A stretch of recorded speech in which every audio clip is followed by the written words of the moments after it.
Will Anthony Joshua lose before there is an undisputed unification fight with either Deontay Wilder or Tyson Fury? When I think back over the past few decades and go all the way back to, let's say, the early 90s, when Mike Tyson's mandatory challenger was Evander Holyfield. That was a highly anticipated fight, Tyson versus Holyfield. And it was seen as a foregone conclusion that the fight would happen. Nobody believed that Buster Douglas would upset the apple cart. But that's exactly what he did. Buster Douglas came in. Holyfield was actually ringside for that Tyson-Douglas fight. And he was supposed to get in the ring afterwards and, square off with Tyson because that's his mandatory challenger. Holyfield had been the undisputed cruiserweight champion previously and then built himself up into the number one heavyweight contender in the world. And the best person to challenge Mike Tyson. That was the general consensus at the time. So we were all expecting that fight to happen. Douglas came in and turned the heavyweight division upside down that night in Tokyo in February of 1990. After that, Holyfield knocked out Douglas because that was the mandatory challenger for Douglas. He inherited Tyson's mandatory. Then there was still talk of Holyfield fighting Mike Tyson after Holyfield defended against George Foreman. He was supposed to go right ahead and fight Tyson. But then Tyson caught the charge for the rape of Desiree Washington and he went to prison. So the fight didn't happen again. Holyfield then defended against Larry Holmes, came through that. Well, he defended against Burt Cooper first. It was supposed to be Francesco Damiani. He pulled out. Burt Cooper was a late replacement. He had a very tough time with Cooper, got dropped in that fight, but eventually survived. And that was supposed to be the night that he fought Mike Tyson. As I say, Tyson went to jail or had his legal issues. So he then fought Larry Holmes, came through that. Then he fought Riddick Bowe. And Riddick Bowe beat him. Riddick Bowe had a couple of soft defenses afterwards. And during this time, people were hoping, when Riddick Bowe beat Holyfield, people were hoping that Riddick Bowe would fight his mandatory challenger, Lennox Lewis. But Riddick Bowe instead dumped his WBC belt in the trash on television and went ahead and, had a couple of soft defenses against the likes of Michael Dokes and Jesse Ferguson. Then he took a rematch with Holyfield. He lost in the rematch with Holyfield. So all of this time when people are hoping Bowe and Lewis sort their differences out in the ring, it got scuppered. Holyfield Tyson got scuppered. Bowe Lewis got scuppered. Then Lewis, because of the fact that he didn't know what was going on with Bowe and Holyfield, beating each other in rematches and all that kind of stuff,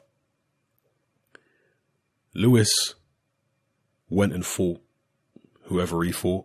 Obviously he took his WBC belt, defended against Tony Tucker, defended against Frank Bruno, defended against Phil Jackson.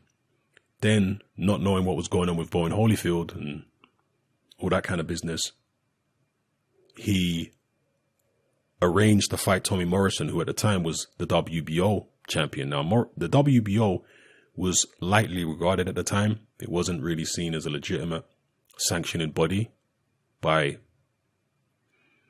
not only the general public, but the boxing establishment in general didn't see the WBO as a legitimate sanctioning body. But be that as it may, Tommy Morrison was a very popular fighter in the United States, and Lewis was arranging a fight with him, which was going to be a, multi-million-dollar fight.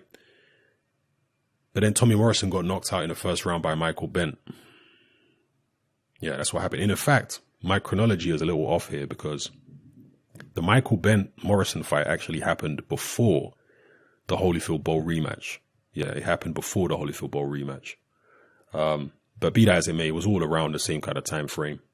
And the reason why that I've remembered that is because I watched the Bo Holyfield rematch on ITV, and Lennox Lewis was in the studio along with Frank Warren and a bunch of other people, and they actually showed the Tommy Morrison Michael Bent fight on the ITV broadcast of Holyfield Bo 2. So that's why it just jogged my memory and I remembered it. But still, that fight went out the window. That was a unification of sorts for Lennox Lewis. That fight went out the window because Tommy Morrison got himself knocked out. Then obviously Holyfield regained the title against Riddick Bowe in that rematch, then lost it in his next defense against Michael Moorer. So then there's a new situation. You know, it was like a game of musical chairs, the heavyweight division. There was no stability to it back then.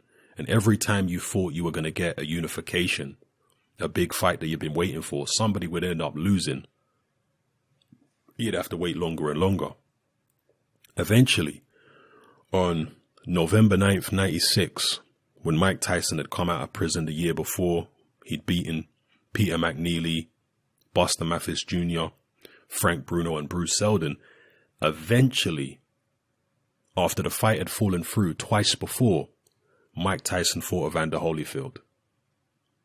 Long after they were initially supposed to fight. And it turned out to be a great fight. The first one, the second one, very controversial.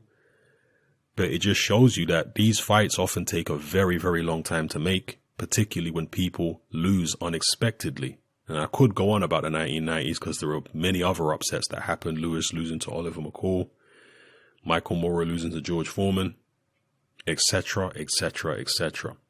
But the point being, history does repeat itself. Will it repeat itself here with Anthony Joshua? Will Anthony Joshua lose to somebody before we see an undisputed heavyweight title fight between whoever holds all these belts and whoever holds the WBC belt? Will Joshua lose? And the reason I think that there is a pretty real and serious risk that he could lose before we see an undisputed fight is because of the fact that having so many belts, I'm not going to count the IBO, the WBA, the IBF, and the WBO, having so many means that he has so many mandatory challenges. Now, he just fought one. I think that was the WBO, wasn't it? Alexander Povetkin. But he's going to have the IBF, which is Kubrat Pulev at the moment. The WBA, I'm not sure who the WBA champ is going to be right now. But point being, he'll get tied up fighting mandatories. And some of these mandatories who are forced upon him are going to be dangerous fighters. Povetkin was a dangerous fighter. Povetkin hurt Joshua enough. I know Joshua tries to come out and say he wasn't hurt. Joshua was rocked by Povetkin in the first round. Let's be real. He had his nose blood, and Joshua was tough. Don't get it twisted, but he had his nose bloodied and he was getting caught with shots in that Povetkin fight. And that's a 39-year-old man. There may be younger guys out there who could give Joshua just as much trouble or more. So again, heavyweight boxing in general, but particularly heavyweight boxing, is unpredictable because these guys are so big. The punches they throw are so hard. Upsets can come out of nowhere. And this is what you will usually see in golden ages of heavyweight boxing, is you'll see upsets coming out of nowhere all the time, left, right, and center. That's what you'll see. So I do not take it as a given that Anthony Joshua is going to actually partake in an undisputed fight. At least, not in his first title reign. I don't take it as a given at all. He could lose. He could lose to somebody we least expect him to lose to. And remember, if he loses to a mandatory challenger, there is likely to be no rematch clause. So if a mandatory manages to knock him out, they can just sail off into the sunset. They can just go and unify with whoever holds the WBC belt. They don't have to fight Joshua again, unless they do a head-scratching deal like Tyson Fury did with Klitschko.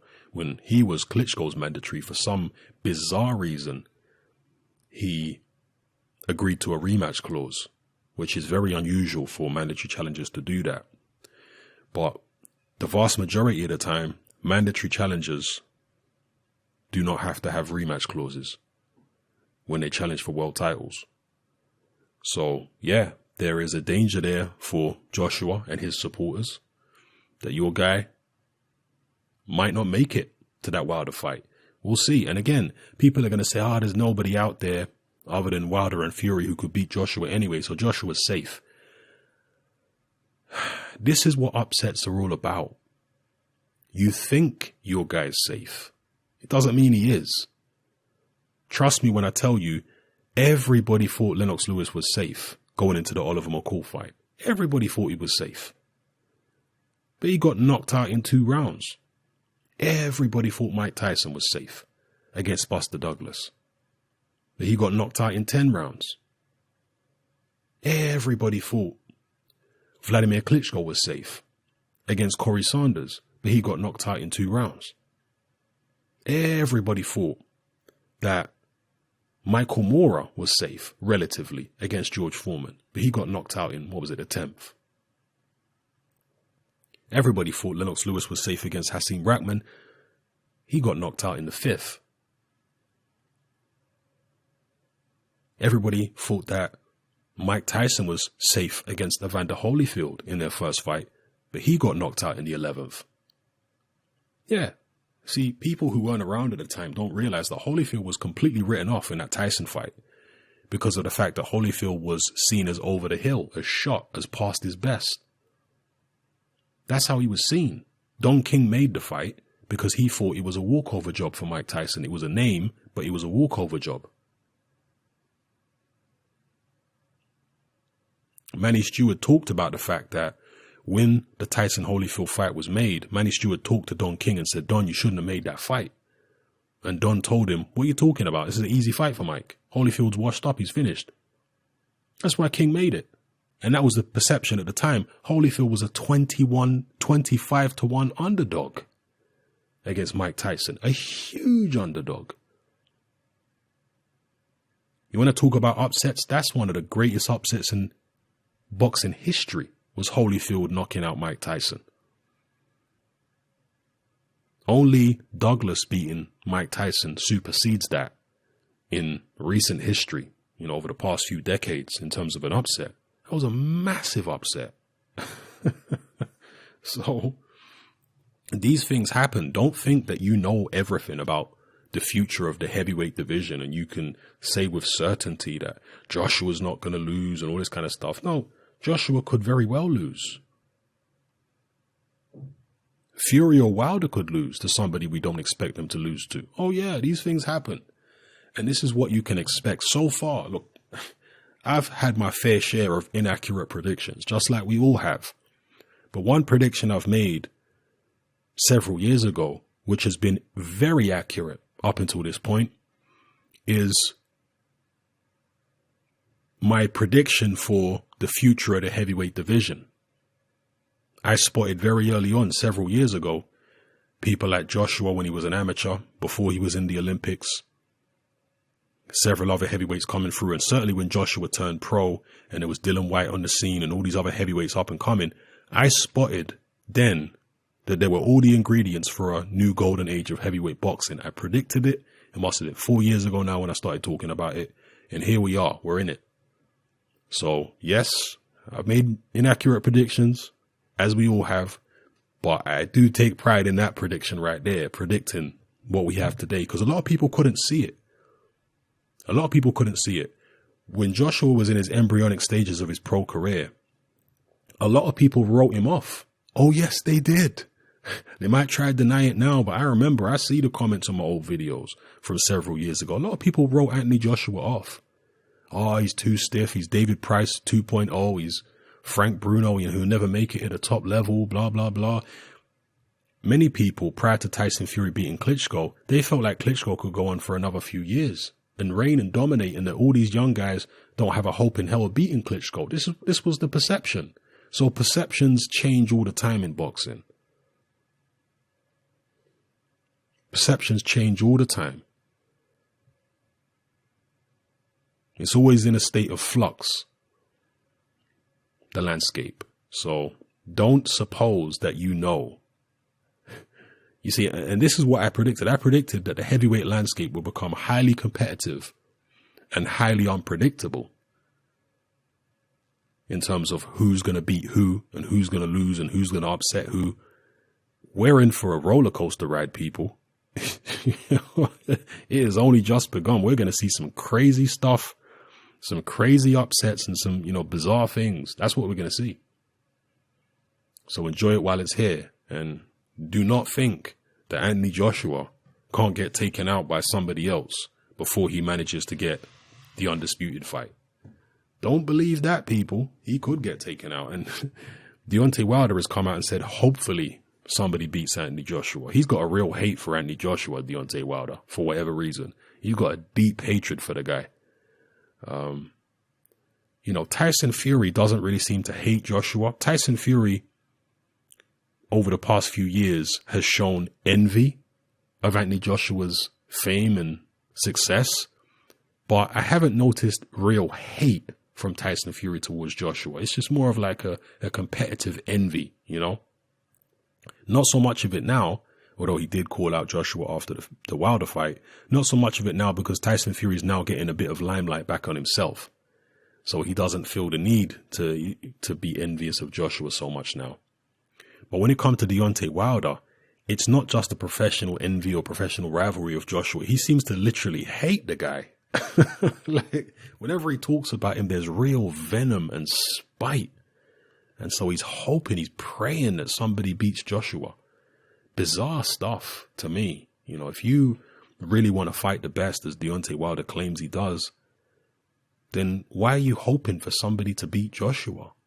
Do you want the fight or what? I mean, he was apparently hoping that Povetkin would beat Joshua. Povetkin is a drug cheat, a guy who's been busted for PEDs on numerous occasions, and he would rather that guy hold Joshua's belts than Joshua himself. Bizarre stuff. But hey, look, rivalries and spite and hatred help to sell the heavyweight division. That's what people want. And again, I've talked about how it is annoying dealing with fanboys and the back and forth between different groups of fans on my channel. But I also understand that this is part and parcel of a thriving heavyweight division because it's built on rivalries. It's built on rival sets of fans. Most people who follow boxing are not like me. They're not objective. They pick one side and they stick to it. In fact, I got a comment recently that actually made me laugh. One of my recent videos, some guy popped up in the comment section and he said, Hatman, pick a side and stick to it. No, sir, no, I'm not going to pick a side and stick to it. You don't understand what I do here. I'm not about picking a side and sticking to it. I'm about being objective. Like Adrian Broner, anybody can get it. A fighter who I'm praising today, I might be criticizing them tomorrow and vice versa. Just because you hear me criticizing a fighter today, it don't mean I won't be praising them tomorrow. That's called being objective. That's what my channel is all about. So don't think that your fighter is safe here because I'm praising him today. Tomorrow I might be criticizing him, depending on what he's doing. You see, I don't see the logic, for me personally, as an individual. In my head, I don't see the logic in picking one fighter and sticking by him and supporting him regardless of what he does. What if he does things I don't agree with? What if he does things which make me scratch my head and think, what's this guy up to? Why didn't he do this? Why, I don't want to be in a position where I'm defending somebody who's indefensible. I don't want to do that. So I detach myself to the point where anybody can get it. Any of these fighters, I'm happy to criticize if I feel the need to. Any of these fighters, I'm happy to praise if I feel the need to. As the saying goes, the phrase that I've coined on this channel, no fighter is below praise and no fighter is above criticism. That is my motto. And that's how I run this channel. So it's not about me picking no side and sticking to it. No, I ain't going to stick to no side. I'm an objective boxing fan. Be that as it may, most boxing fans are not like me. So they pick a side and they stick to it. And that actually does help build up the division. The fact that there are rival groups of fans, there's Joshua fans, Wilder fans, Fury fans, all at each other's throats on the internet. That helps attract attention to heavyweight boxing. So it's part of the process. I understand that. Anyway, let me know what you guys think in the comment section below about all the points I've raised in this video. Again, just to reiterate, the question is, will Anthony Joshua lose before he gets to fight in an undisputed heavyweight title unification? Let me know what you feel, people. It's Ham and I'm out. Join me on Patreon. I upload a minimum of 2 podcasts every single week, covering a wide variety of controversial topics, as well as live stream Q&A sessions. Take a look on screen right now at some of the podcasts I've produced so far. For just $3 a month, the equivalent of about £2 a month, you get access to all my new podcasts and my entire back catalogue of past podcasts, including my popular Confessions of a Nightclub Bouncer series. You can listen on your computer or on your smartphone or tablet by downloading the Patreon app from the Google Play Store or the App Store for free. The Patreon app also allows you to download each podcast in MP3. For less than the price of a cup of coffee, you get access to dozens of hours of exclusive content. It's easy to sign up, there's no contract, and you can cancel at any time. So come and join our community of free and critical thinkers by signing up with me here on Patreon today.